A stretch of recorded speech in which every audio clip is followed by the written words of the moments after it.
Sampai saat ini belum diketahui penyebab penyanyi dan presenter senior Kus Hendratmo meninggal dunia di rumahnya, Selasa, tanggal 7 September tahun 2021. Belum ada kabar pasti, tapi saya baca penjelasan dari putrinya Bonita di beberapa media online, kemungkinan besar jantung, ucap Tantowi Yahya, sahabat almarhum, saat dihubungi awak media, Selasa. Karena memang ada riwayat itu, tapi belum ada konfirmasi lebih lanjutnya. Yang jelas, Tantowi Yahya membenarkan kabar duka tersebut.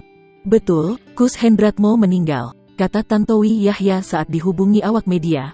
Tantowi menyebut jika kabar tersebut juga dikonfirmasi oleh adik ipar almarhum. Ia tadi telepon adik iparnya Mas Kus sekitar 1 jam yang lalu menanyakan hal itu dan dikonfirmasi betul oleh adiknya istrinya tersebut, tuturnya. Dalam komunikasinya dengan kakak ipar almarhum, Tantowi menyebut jika almarhum Kus meninggal di kediamannya. Tepatnya berada di kamar sendirian. Jadi Mas Kus itu sejak istrinya April meninggal 100 hari yang lalu dia tinggal sendiri di rumahnya dan menurut info dari adiknya itu ada yang datang ke rumahnya itu asisten gitu. Terus digedor-gedor pagarnya enggak ada yang nyaut, tuturnya.